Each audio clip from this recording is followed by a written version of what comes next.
I say, a lovely day with a stroll. I hope there's no dirty man with a bag going to kidnap me. So sorry. Hello, welcome everybody. My name is Kavalech, and let's grab ourselves a deadly chat. Yes, indeed, welcome back once again to In-Depth Bloodborne. Did I say Dark Souls the other day, by the way? I think I did. I think in one of the episodes I said In-Depth Dark Souls. I do apologize. It doesn't really matter, but I just thought it was funny that I did. And I just had to cut out a big sneeze. Whew, hello. Yeah, so today we are back once again. Not getting any more blood off her because we've gotten far too much. But we are back once again, and we are heading into a little side area. Another little side area, rather. But one that I think we'll have a little bit of fun with. And if you thought yesterday in Hemrick Chicken Lane, I keep calling it that, Hemrick Charnel Lane, we started getting some fucking weird shit. This is where the game gets a little freaky deaky. So you'll note, by the way, I meant to say this as well. We fought these guys down in the Chalice Dungeons, and they died in like a couple of hits.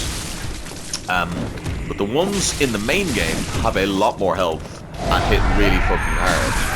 And the reason is because they want you to be fighting them and have that happen. Horrendous looking, by the way. We will talk more about these because they are actually a very interesting enemy. I never realized it, but we know who they are technically. Not technically, well, we do know who they are. But yeah, so the idea is that you could kill by one of them because they're really strong. Panic, because then this happens and you go, what the fuck? What is happening?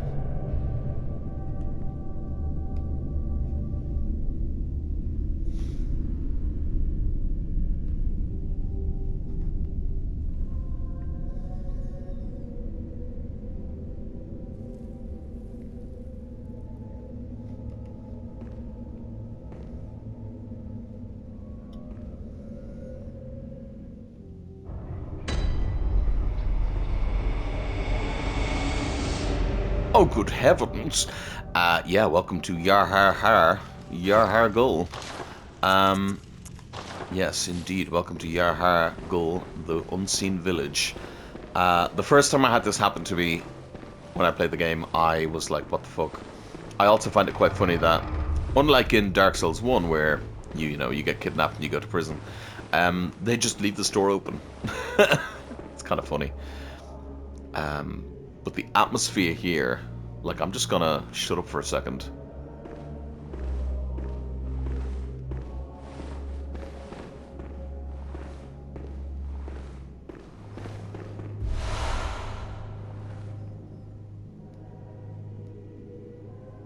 Horrendous. Fucking horrendous. Madmen toiled surreptitiously in rituals to beckon the moon. Uncover their secrets. What on earth does that mean? Madmen toil surreptitiously in rituals to beckon the moon. Who's trying to beckon the moon and why? Indeed. But yeah, Yarhar Gul is what an area. What a fucking area. Oh, merciful God, help me. In the name of the healing church, cleanse us of this horrible dream.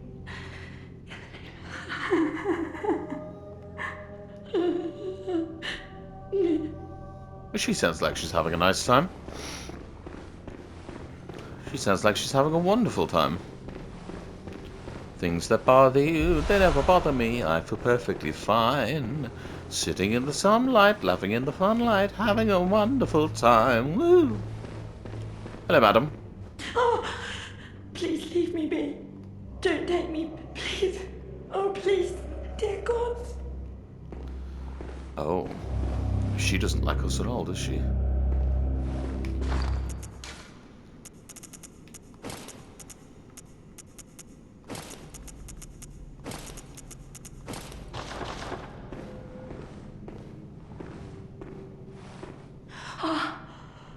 By your garb, the healing church. You've come to save me. Oh, thank you, dear saint. I have no words to express my relief. You can take this, at least. It's sure to please an upstanding member of the church like you. Oh, thank you so much, dear gods. Thank you so much.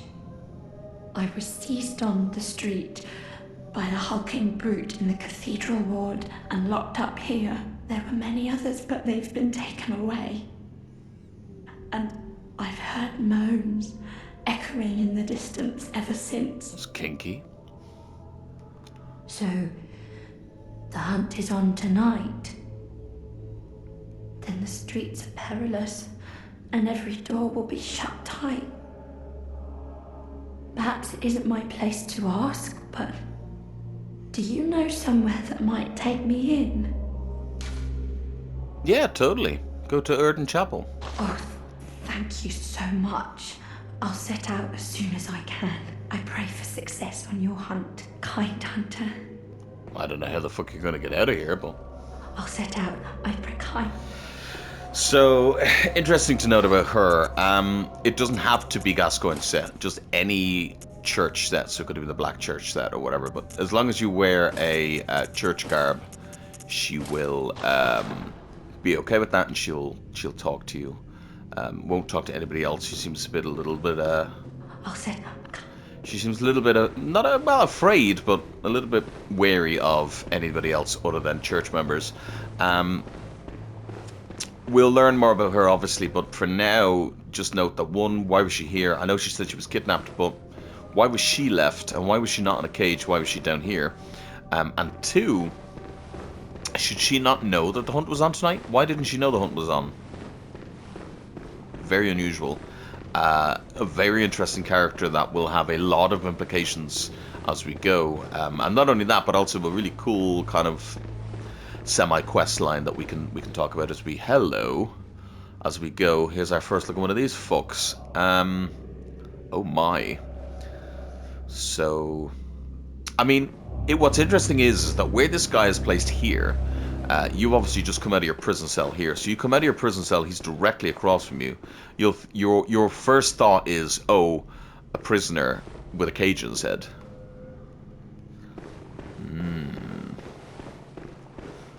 I'm not saying that's what that is, and we'll see what that is as we go, but I love the way they seed the story in Bloodborne is fascinating to me, anyway. Now,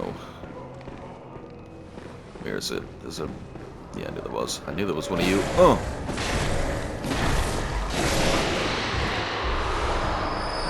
Twin Bloods. I can hear him. I was going to say, where is he? He should be here somewhere. Now, so I claimed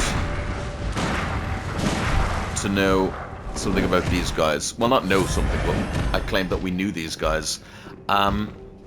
So obviously they work for the lovely people in Yharnam. But why? Who are they and what are they? Well, from what we know, with the way they look,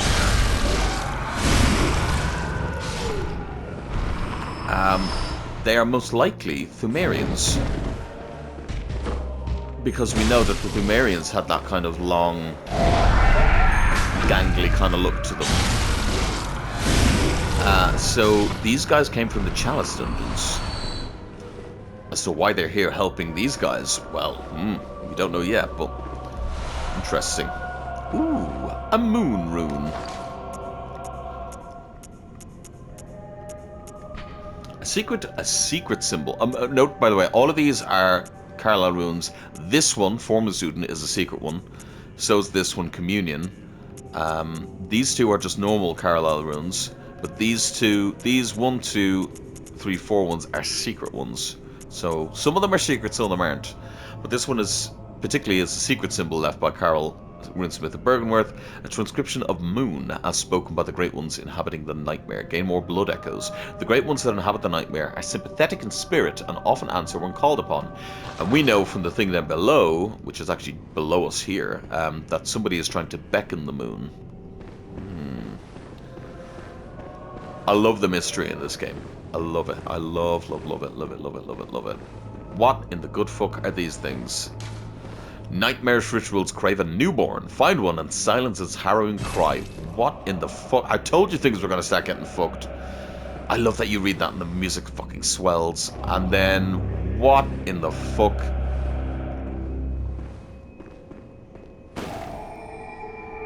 What in the fucking HP Lovecraft am I looking at? So we have these things on the sides that are like these little things here, fucking horrendous looking. Then we got this big gangly looking almond headed fucking lunatic. And then these little things, again, same statues that we saw in Hemwick Charnel Lane, but smaller. And then what looks like a child, I'm not gonna lie, that looks like a child's body on the chair. So what I love about this is that, unlike a lot of games, they kind of just plank this here. It's, if you never get killed by one of them, you don't come in here until later on in the game. But if you get killed by one of them, you get whisked away to here at this point, you go, what in the fucking Christ am I looking at? What is happening? Like, it's such a hard left. Like, if you've been reading item descriptions and stuff, you kind of, you know, you've read some of these. And, well, actually, see, funny enough, because this is hidden as well, the Formless Earthen one. So, like, this one just talks about blood communion, and you're like, okay, blood administration, yeah, that's fine. Hunter bearing the echoing wills before him, yeah, that's fine as well. Beasts deemed forbidden blood. So again, it's all still that gothic horror kind of beastly stuff and transformation and all that type of thing. Then if you found the Formless Earthen one, it talks about a great one, and you go, huh? Okay, a formless. So suddenly we've gone from thingy to something that's formless, and you go, that's a bit weird. But it still talks about human or no oozing blood, and you go, okay, so maybe it's just something that comes from blood and all that. You know, you can still kind of make the leap to it still being gothic. Then you get Lake, which is a transcription of the Great Ones in human voices. Keeping in mind that Hemwick Charnel Lane is also optional. And so if you haven't gone down that way, you wouldn't have seen this, and if you didn't go and get the Lake Rune, you know, but you just get that little bit of a taste, and you go, well, hold on, whoa. And obviously, if you went down into the chalices at this point, at this stage, you'll have come across one or two things, like some of the ritual stuff in the Arcane Haze, where you go, okay, hold on, whoa.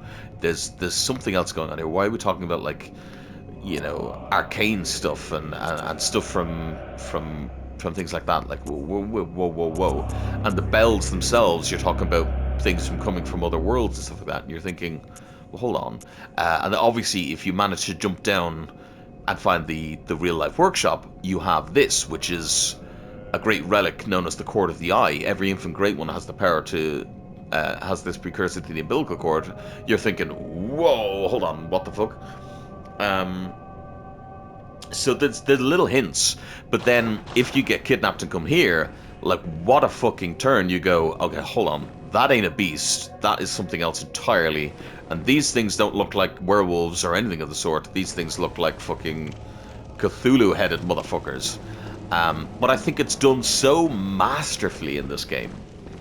I think it's brilliant. We're going to go back down that way now in a moment, by the way. Just for the moment, we're going to come this way to finish off this little section. Oh, and here is one of our lovely Hemwick chicken ladies.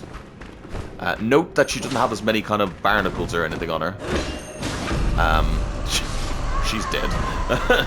She's dead, Jim. Pebbles. And I will drop the pretense, by the way, because somebody said, oh, you said about the pebbles in the first episode. And her having pebbles kind of solidifies it for me. And you get them off of her, and you get them off of birds. And they look like...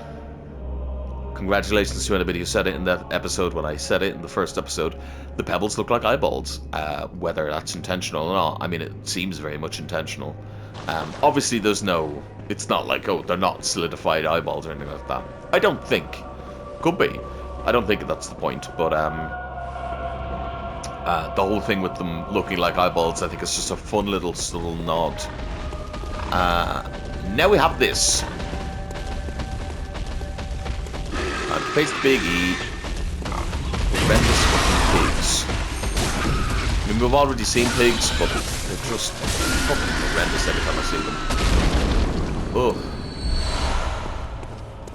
Now we have what I call the confusing note. Because this area gets used twice, I think this shouldn't spawn until later. This is just me saying this, by the way, because it is just here. This isn't a glitch or anything, it's just here. But, behold, a pale blood sky. You kind of find yourself going, huh? This note makes more sense later on. And maybe that's the point. Maybe the point is that you come here after you get kidnapped and you think, what the fuck? And when you actually get here later, you go, oh. Oh. Oh. Oh. Got some dogs facing a door.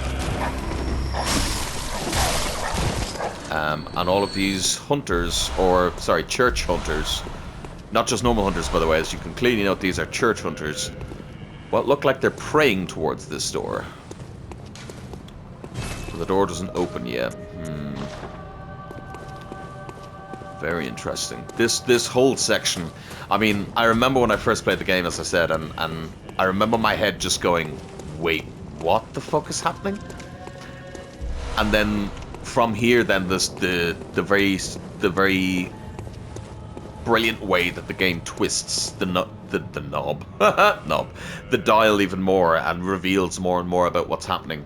But this whole section really is the curveball that makes you go, wait, hold on, this is not at all what I expected. What is happening?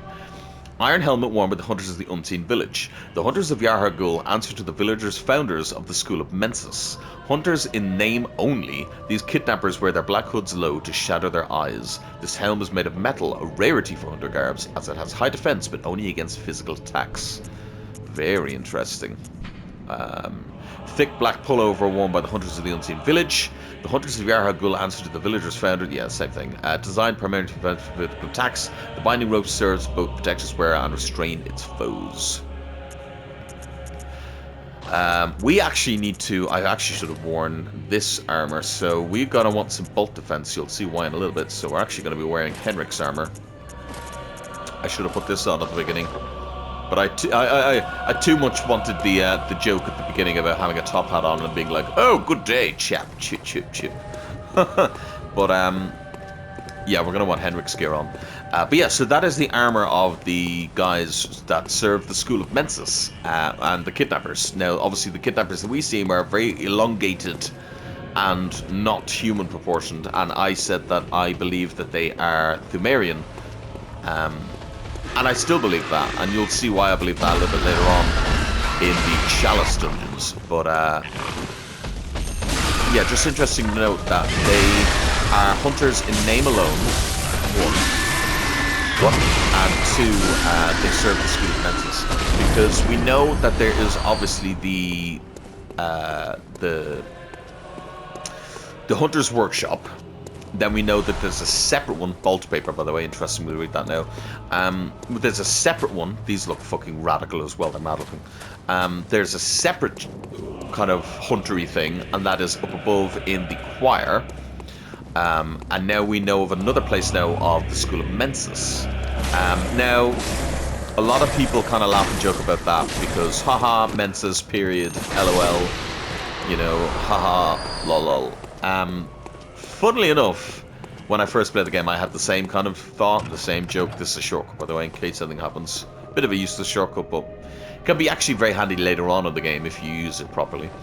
But, yeah, Mensis isn't actually just menstrual, as in, like, menstrual period, blood, and all that type of thing.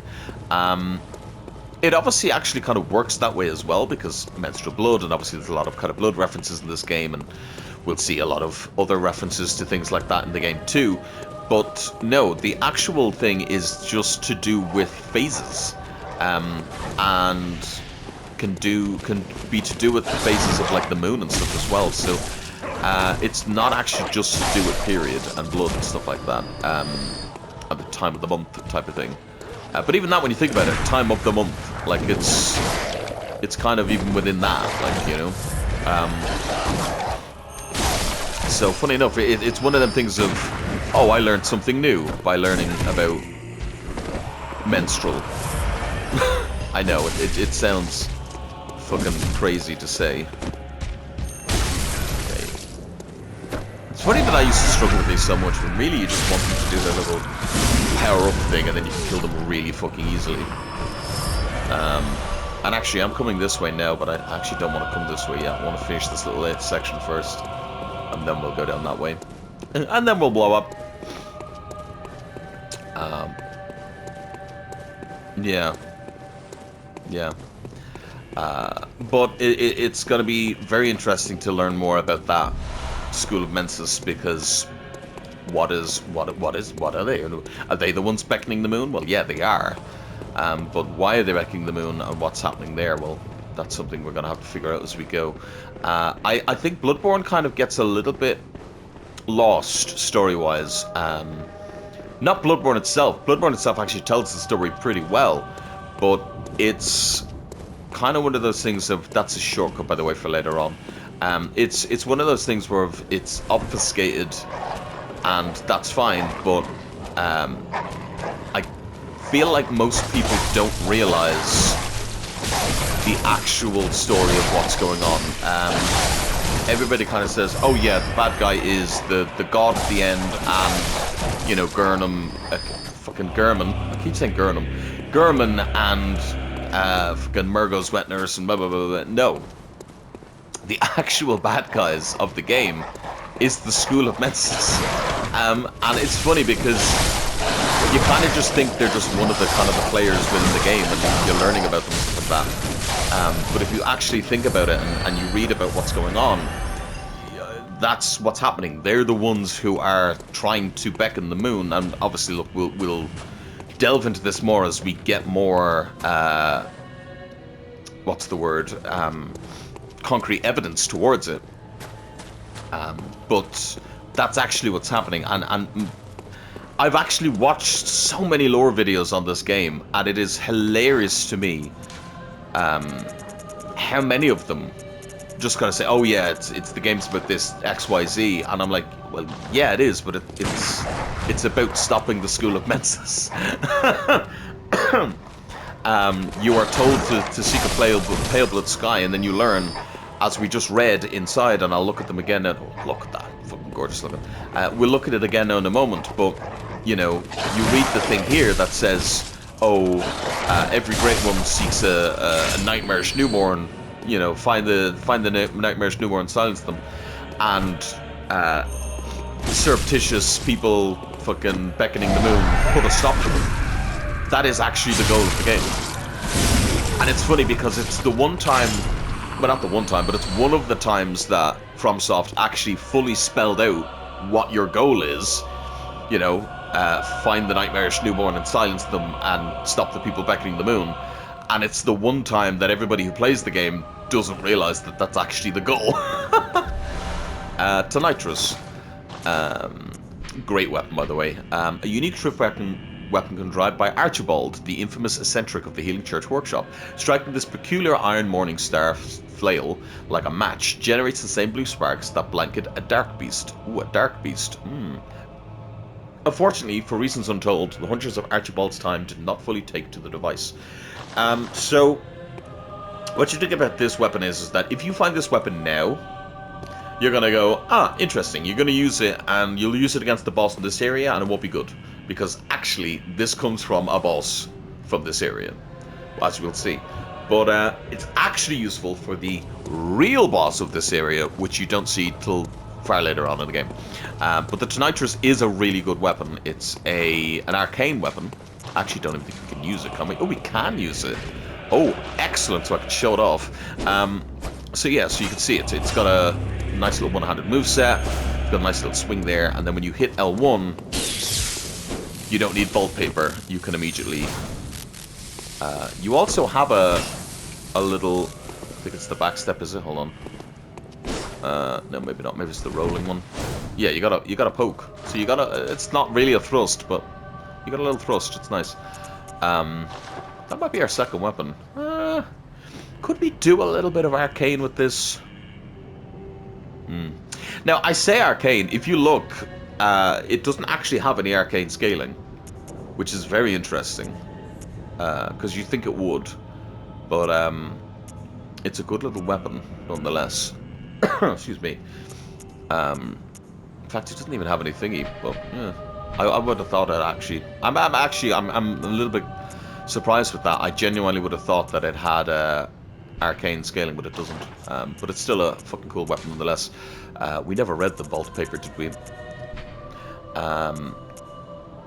Keep a look at it as well, because it says bolt paper, but that to me I always thought it looked a bit like fur. But anyway, coarse paper that applies bolt to the weapons when rubbed. Invented by Archibald, so again, Archibald. Note that he didn't invent this one, but he invented anything to do with bolt.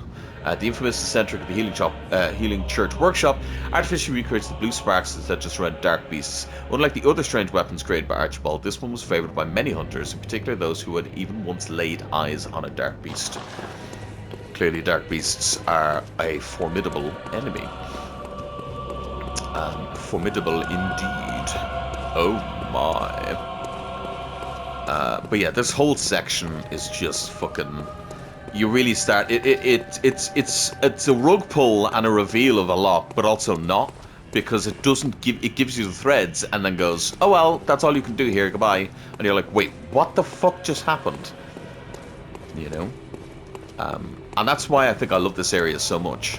Because it's such a cool little twitch of what's happening without actually telling you what's happening. Hello. And this, by the way, is the reason I did it this way, because you can very much skip that little ambush there.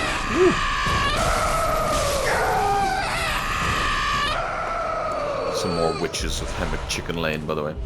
And if you're wondering what that ambush was, well, as you can see, the two of them are standing there. So the idea is that you come down here from up here. See, this is up to where this was. So if you come up these stairs from the jail cell down below, you come up here and you go, oh yeah, I'm just going to come down here. One of them runs across, so you think she's there. You run this way to get her, and the second one is standing by the door, grabs you and scoops your eyeballs out. But if you go around the side and do it that way, well then, none of that happens, basically. Basically, none of that happens. We see more prisoners here that are locked up and abandoned. I also love how well that worked out, because now we have max fucking vials again. This worked so fucking well. Oh, and another blood vial to fit. Oh. God, I love it. I just love it when a plan comes together.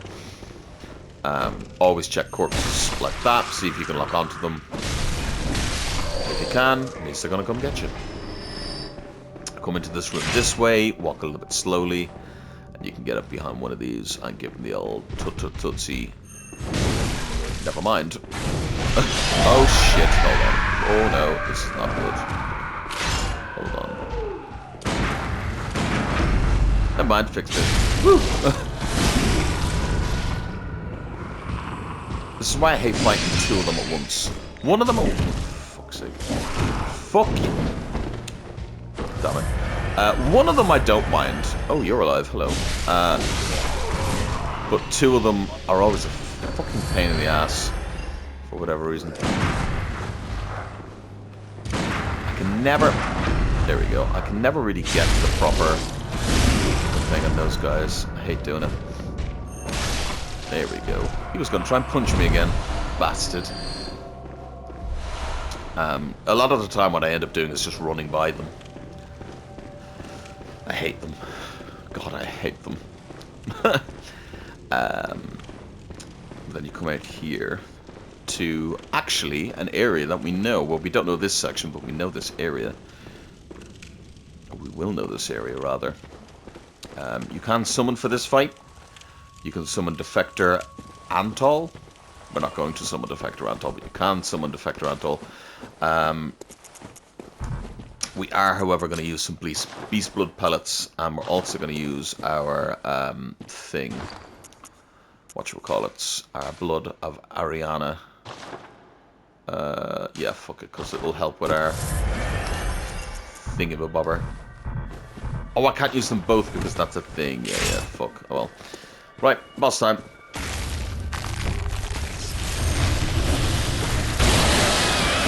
Okay, I've fucked this up already. That's great. That was great, though. So, the best thing to do with this guy is to play locked off a little bit. And then... This is probably the worst weapon to have used against him, to be honest. Yeah, in fact, this is the worst weapon to use against them here. But you can see... it's very easy to fucking miss. But if you can do that... and then come around, you can actually break all of his limbs, and you can continuously break all his limbs, which is nice. Camera is your main enemy here. But yeah, you can break all his limbs, and also you can dodge with that, which is nice. You can break all his limbs, and you kind of just want to keep the pressure up, basically.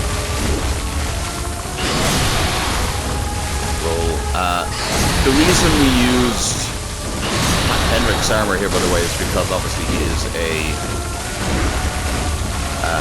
bolt enemy. So, fuck. Oh god. So having bolt against him is the best idea. Bolt defense against him rather is the best idea. There it is. There it is.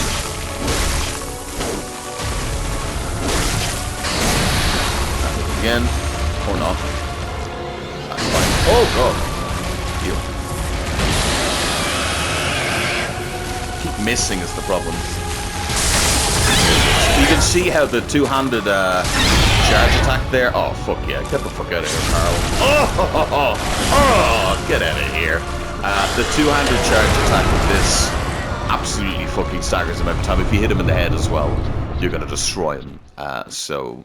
It's not the best weapon because you have to aim it, but if you are good at aiming like that, free-handing, you can stagger him very fucking quickly and easily.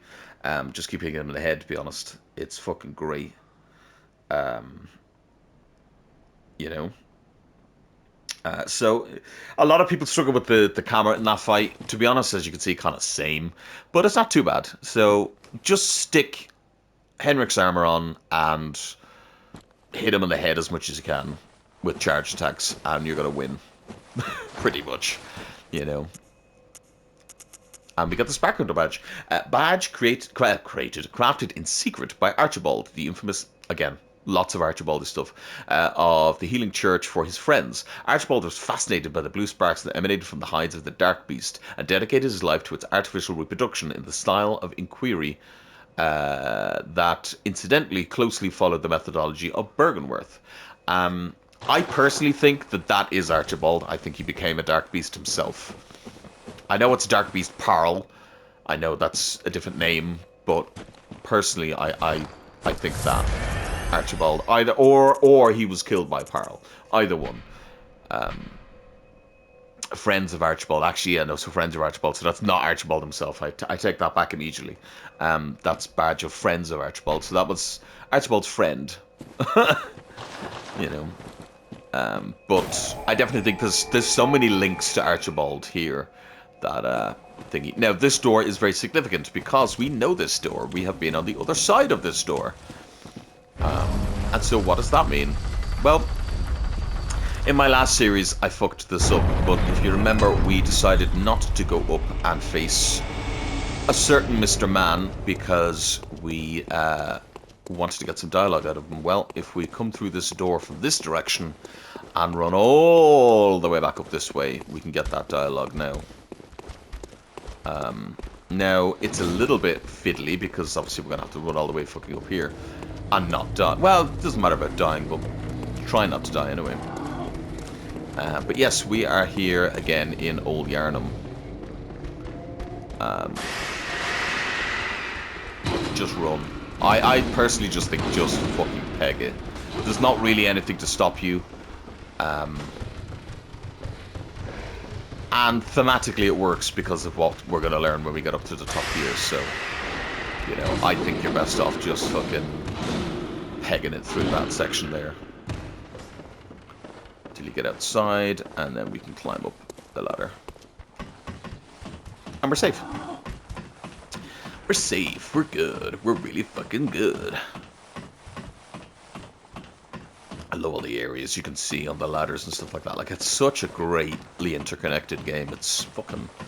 Oh!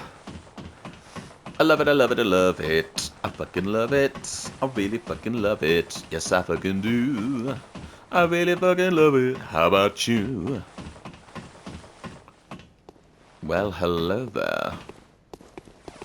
And now, as you can see, when you come in through that door after killing Parrel, he's no longer hostile. Well, well. How did you get in here? I don't know. It's no matter. What brings you to Old Yharnam? I've no interest in matters further up. But you must not disturb this place. The beasts do not venture above, and mean no harm to anyone. If you still insist on hunting them, then I will hunt you first. You understand me? Be very careful with this. It's the bottom one. The first one is hunt the beasts. You want to spare the beasts. Trust me. Just be careful and click down first. Yes, very good. I no longer dream, but I was once a hunter too. There's nothing more horrific than a hunt. In case you fail to realize, the things you hunt, they're not beasts. They're people. One day you will see. It's time you got going. But first, a farewell gift. I have no use for it anyway. Powder cake, hunter badge, rust off dust. What is it? Surely I need not repeat myself. Go, I say. You have the whole night to dream. Make the best of it. What is it? Go. You have... But oh, what do I know? Yes, same voice actor. Snatched away by a shadowy limb. So some really big lore information there. So if you are playing the game and you haven't realized it yet, I was going to say how the fuck have you not, but I mean, it's easy to miss. But if you haven't realized it yet, yes, indeed, any of the beasts that you face were once human. I mean, they make that pretty obvious, but he kind of hammers it home there. So anything we've killed so far, normal enemy-wise and or boss-wise, was once human. In some capacity. Now, that's not going to be true for everything in the game, but most things. So, like, Dark Beast Parrel was most likely once a person. Not most likely, was once a person. Yeah, but the bigger information that he just gave there was, I no longer dream. We know that we keep waking up in the Hunter's Dream, and actually we're going to teleport while we're here, fuck it. But we keep waking up in the Hunter's Dream, and if you die, you re-awaken in the dream. We are quote-unquote trapped within the dream, if you will, or the dream is sustaining us and keeping us alive. But he no longer dreams, so if he dies, that's it. He's dead. He is not going to come back. He's not like the player character in that regards. And there are other characters who do dream and would come back, but he's not coming back. He no longer dreams. And in fact, if you go up and fight him on the rooftop, excuse me, beforehand, or if I was to aggro him, excuse me, hiccups, if I was to aggro him there and fight him now, if he kills us, I think he says something along the lines of, I suspect you still dream, tell the doll I said hello, or something like that. So like he knows the Hunter's Dream, he knows about this area, but he does not dream himself anymore. So some people think, oh, it's because he's so old or bits and bobs or whatever, but no, that's not the case. The reason is, if you actually think about it, we enter a contract, and the contract we enter at the beginning is to seek pale blood, transcend the hunt, and now we know actually that entails hunting a nightmarish newborn. But if we complete that contract, well, then we too will be no longer able to dream, most likely, because we will have finished, unless we enter a new contract, of course, we will have finished our purpose, and so we no longer need to be sustained. Now, we'll get into that more as the series goes, because that gets into a lot of kind of finer details there about what is the dream, who's sustaining it, what the fuck is going on. That we don't know yet. We will at the end, but, you know, that's for later on. But it's interesting to note that there is indeed people out there who no longer dream. Powder Keg Hunter Badge. Badge crafted by the Powder Kegs, heretics of the workshop. Interesting to note. The Powder Keg's adoration of complex design and big booms culminated in a weapon design that contrasts the traditionality of those traditional of the workshop. I'm fucking adding words in. The late Powder Kegs, bless their souls, had a motto: if a weapon ain't got a kick, it just ain't worth it. Why are they heretical? Well, I mean, if we look at himself, Jura is his name, he doesn't seem to want to hunt beasts. And that's the whole kind of thing with the Hunter's Workshop, so, you know. We can now buy Bone Marrow Ash. I believe that allows us to buy these as well, the Rope Molotovs. Allows for more maneuvering than an ordinary Molotov cocktail, and catch foes off guard. Since the tragedy that struck Old Yharnam, fire has become a staple of beastlands. Yeah, we know that. So you drop them behind you, basically. They are handy for a couple of things and for some certain boss fights. We can also now buy the rifle spear. We can buy the stake driver, which we saw he had. Jura, there it is, his name there. A trick weapon fashioned by the workshop heretics, the Powder Kegs, favoured by the retired hunter Jura. The stake driver, with its queerly complex design, violently drives thick stakes into the flesh of foes. The stake driver allows for high damage critical attacks, but it's difficulty to use and leaves its wielder wide open. But none of this should bother a mere Powder Keg. Oh. Don't think there's anything new here. No, they're all the same. And they're all the same. So yeah, so interesting nevertheless. Welcome. What is it you desire? very well. I don't know. I'm a little lost for what to upgrade now. I think I'm gonna do that and that. And then we'll start pumping a stat, because we'll get over 1,000 health. I think that's a good idea. But I don't know, because I don't know what weapons I want to show off yet, so over time. I'll have a little think about it. But I think I'm happy with that for now. I'm happy with our... Farewell. I'm happy with getting 1,000 health. I think that's a good plan. You know. We didn't get any new gems, did we? No. So we're good with that. I actually don't mind. Actually, we'll do this. Get rid of that one and get this. So we just get more echoes overall. I actually don't mind the coming back here every now and again. I really think it's not the worst thing in the world. Some people think, oh, I have to come back to the thing all the time. I actually don't think it's too bad, to be completely honest. We can now buy bolt paper as well, which is nice. I don't need to. We can. Now, what I'm going to do is we have... What have we got? Yeah, we're at 43, so we're going to take a quick pit stop into here to see... Actually, no, we won't. We'll just do this. So I'm going to start the next chalice, basically. Because I think it's a good time to do it. We've done a couple of main game bits. And the reason I'm putting it here is that if I'm finding that it's just like, okay, this is the same kind of shit, I can kind of cut some of it out. And I'll just keep maybe the boss fights or something. But we'll keep a little bit in, and then next episode we'll have maybe the end of it. And then, obviously, then we'll be getting into... the next episode we'll have the boss fight with...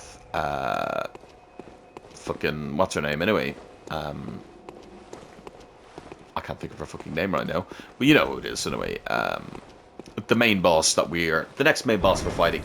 And the next kind of the start of the next area, so we may as well kind of shove this in here, cause it's a good little place to sandwich it in, as they say. But yeah, again, it kind of it fits because Vicar Amelia, that's her name. I couldn't think of her fucking name. it fits in my mind because, as I said, at the moment we're still kind of trying to figure out where to go, and well, we know where to go, obviously, but we're still trying to figure it out. And what's his name has told us that we need to go down here to grab some upgrades, because he was like, oh, you know, bring yourself down into the chalice and partake in Holy Communion, as they say. So I think it's not a bad little shout to sandwich this in here. Ow! Again, I'm not really 100% sure what way I want to do these, because I actually haven't done the chalices since I fucking platinumed the game all those years ago, type of thing, you know? But, ooh! But, yeah, but it's, I think it's kind of fun. Actually, I'm looking forward to doing some of them. And it's interesting to me that the first couple you do end up being very similar, and you're like, oh, I don't know about this because they're very samey. But as we'll see later on, there's some really cool, interesting areas in the Chalices 1 and 2. There's some really cool bosses and everything. So, you know, the idea of the Chalices being the same thing again and again is only half true. And also, it's just nice to get some little upgrades and stuff. And see, you can see just how kind of way you can be within the game as you go. I actually think when it comes to it, if you do the chalices like this, interspersing them with the main game, I think Bloodborne might be one of the most well-balanced games in terms of FromSoftware was. Something that I didn't mention last time, and I meant to, and I'll mention it now, is that the chalice dungeons are static. And what do I mean by that? Well, they're static in that they do not increase with New Game Pluses. I know that sounds mad. I don't think I said this last time. I meant to. But it wouldn't matter if we were New Game Plus fucking 20 at the moment. This chalice dungeon will be the same difficulty, which makes them a little bit shit in some regards, because obviously, if you don't do them immediately, not immediately, but if you don't do them like I'm doing them now, kind of interspersing them. Oh, interesting. Okay, that leaks around here. But yeah, if you don't do them like this, you're gonna... And I think this is the reason, and I discussed this the other day as well with a friend of mine, the reason why a lot of people hate the chalice dungeons is because they're like, oh, you know, they're boring. The first couple are far too easy and then they get really hard. And it's because they've done them all in one go. Always check on corpses. But if you don't do them that way, if you intersperse them in with the main game, I think they serve a nice little side thing, and it also just helps kind of bolster the game a bit. Not that Bloodborne is short by any means, but I mean, it's not the longest. We're already a good amount through the game. You know, now there is a good amount left, but we are already getting through the game quick enough. You know. And I mean, hey, if people can defend the fucking dungeons in whatchamacallit, in Elden Ring, I don't know why they can't settle themselves with the dungeons in this game, because at least these ones have interesting bosses and things at the end, and not just fucking 2 or 3 of the same thing. Oh, he's banging on Elden Ring again. Again, I don't hate Elden Ring. I do love Elden Ring, but I just think there's a lot more flaws to that game than people kind of let on. Maybe that's just me, but I don't know. Anyway, down we go to our first boss, which is... Hey! Now we fought one of these in the main game. Fuck! But he didn't fucking bitch slap me like that. Holy shit. I'm gonna die! I fucking somehow didn't die. I don't know how I didn't die. Holy shit.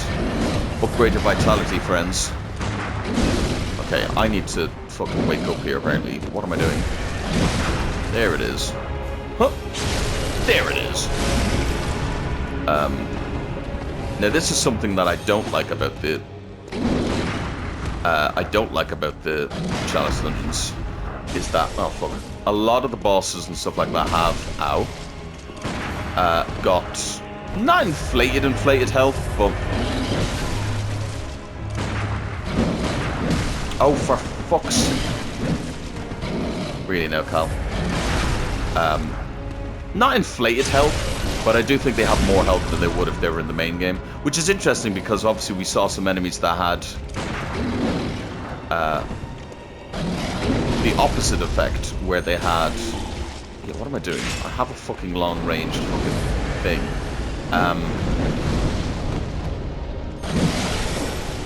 Yeah, we had the opposite with the guys with the sacks, where they had more less health here than they do in the main game. Ow.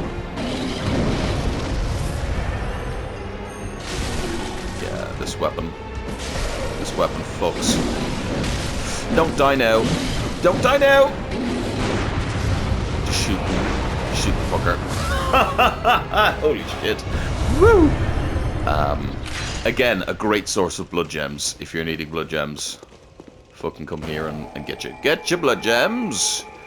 Get your blood gems. And don't play like an asshole like me. Oh god. Get your blood gems. Oh.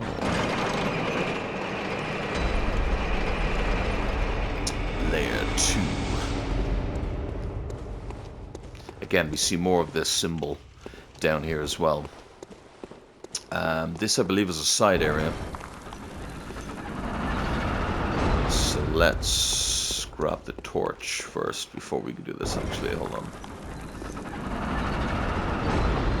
Let me grab this torch. Just in case. Just so we don't have to do the lift. But yeah, I mean, we'll learn more about the Chalice dungeons as we go. But I find them fascinating as well, because this is where the Yharnamites came, and where they found these things that are the cause of the whole game. And not only that, but ooh, this area looks different. Oh, now this is a new enemy. This is an enemy that is not in the main game. And in fact, you can go the entire game and never see these fuckers, because they're only down here, as far as I remember. Horrendous. They also do poison, so be careful. So be careful. Oh. Horrendous. Ooh. But yeah, so I personally think the lore behind them is interesting. Also, what's interesting is if you look on the ground, you'll note that they've clearly been sending a lot of people down here for many centuries, because there are armor plates down here, as in like old medieval armor like this, and swords and shit like that. So clearly they were coming down here for a long time before they realized, hey, maybe we should go with lighter shit and guns. No, not all guns, but you know what I mean, that type of thing, and serrated blades and more kind of gothic kind of shit, because the fucking plate stuff ain't helping. We're getting our ass kicked down here, boss. Oh great, giant rats, lovely. Love a good giant rat. Okay, he's gonna throw shit at us. I said it. Let him do it anyway.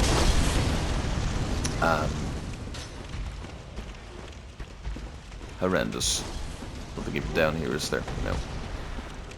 Yeah, so there's a lot of lore significance down here. Oh fuck off. You know. Oh lovely. Look at this thing. You actually, yeah, hit these with your torch rather than your weapon. You're gonna do more damage. I just did that automatically without even thinking about it. But yeah, you want to hit them with your torch rather than your weapon. See, by the way, this area looks different.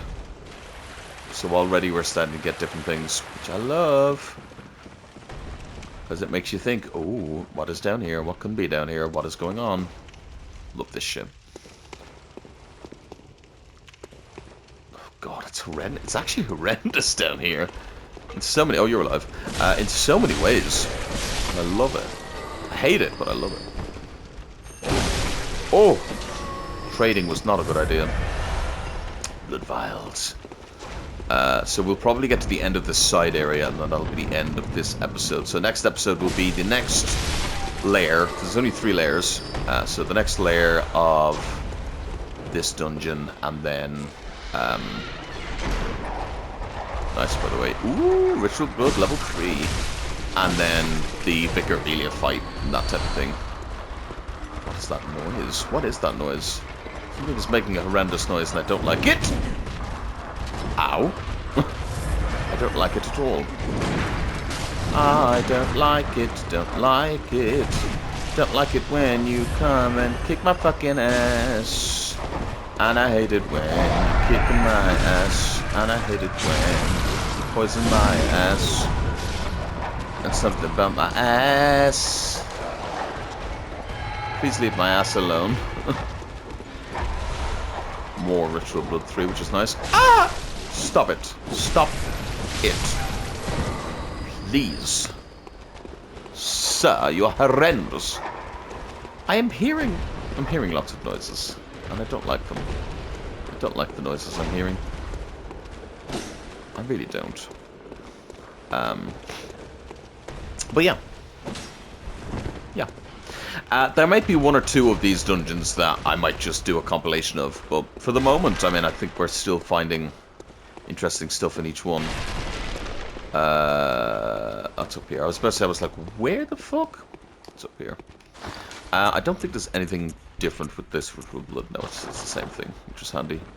I love it when it says the same shit, because I don't have to worry about it.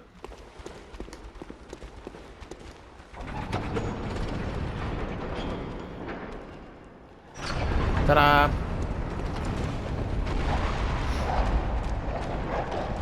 Hello. Oh, you're the things I'm hearing. Oh, God. Okay. Oh, God. What the fuck? Jesus Christ. How many guys were in that room? What the fuck, Richard? There was like fucking 27 million guys in that room. Just waiting for me. What the fuck was that about? Oh, my God. Oh. Jesus Christ. Well, actually, he's definitely not down here. Trust me. Of all the things that might be down in this fucking dungeon, Jesus Christ is not one of them. Oh God, I hope it means now that we won't run out of time. Hopefully we have enough time to do our last little bits here. Ah, leave me alone. I'm just gonna run. We got the bridge down, so just fucking go. Go, go, go, go, go. I fucking hate everything. I hate everything. How much damage do you do? What the fuck? I'm stuck. They're all here. I'm dead. I'm so dead. How am I not dead? I don't know how I'm alive. Oh my God! I'm so dead. I'm so alive. I'm so dead. I'm so alive. Fucking hell. Yeah, challenge dungeons. They are no fucking joke. Get up the ladder. Just get up the ladder. We're running out of time, so I am going to say it now. Thank you all so much for watching. Again, by the way, note that wasn't lit. No, it is. They are your little guides throughout the dungeon. But yeah, thank you all so much for watching. You've been absolutely fantastically amazing. If you like what you've seen, please do like and or subscribe. You leave me alone, you bastard. Oh God, what the fuck? Jesus. Yeah, just let me know what you're thinking, how you're feeling, and all that fucking malarkey. I should be following my own advice and shooting the dogs. Oh well. They do so much damage down here. Shit. I should probably wear better physical protection. Nice. The side dungeons are always harder, I will say. Oh my God, leave me alone.